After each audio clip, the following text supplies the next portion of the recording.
নমস্কার বন্ধুরা, কেমন আছেন সবাই? আমার একটি নতুন ব্লগে আপনাদের স্বাগত।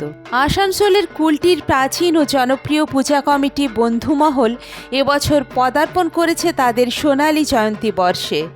অর্ধ শতাব্দীর গৌরবময় যাত্রা উদযাপনে এবছরের থিমে ধরা পড়েছে এক গভীর আধ্যাত্মিক বার্তা, 12 জ্যোতির্লিঙ্গে শিবের মহিমা। প্যান্ডেলে প্রবেশ করলেই দর্শনার্থীর চোখে ধরা পড়ে এক অনন্য সুন্দর দৃশ্য।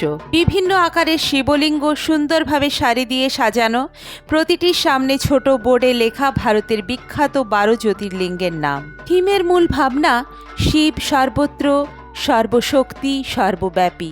কালী ও শিব, শক্তি ও চেতনা, এই দুই শক্তির মিলনেই সৃষ্টি স্থিতি লয়। তাই কালী পুজোর সঙ্গে শিবতত্ত্বকে যুক্ত করে বন্ধুমহল যেন জানিয়ে দিল শক্তির আরাধনায় শিবই চেতনার প্রতীক।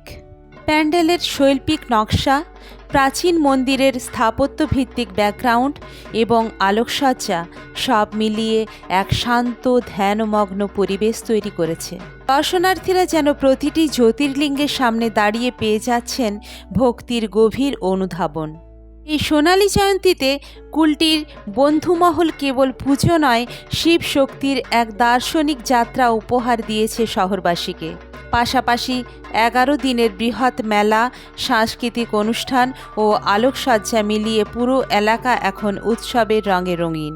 এই সৃজনশীলতা ও ঐতিহ্যের মেলবন্ধনের স্বীকৃতি হিসেবেই এবছর কুলটি মদত ফাউন্ডেশনের পক্ষ থেকে কুলটি শ্যামা সম্মান 2025 প্রদান করা হয়েছে বন্ধুমহলকে। তাদের থিমের ভাবনা, সামাজিক দায়বদ্ধতা ও 50 বছরের নিষ্ঠা এই সম্মানের মাধ্যমে আরও উজ্জ্বল হয়ে উঠেছে। পুরস্কার গ্রহণের মুহূর্তে ক্লাব সদস্যদের মুখে ছিল গর্ব ও কৃতজ্ঞতার হাসি, কারণ এই সম্মান কেবল একটি ট্রফি নয়, এটি অর্ধ শতাব্দীর সাধনা, ঐক্য ও ভক্তির প্রতীক। তো বন্ধুরা, আজ এই পর্যন্তই। ফিরে আসবো অন্য একটি ব্লগে। ততক্ষণ পর্যন্ত ভালো থাকবেন সবাই।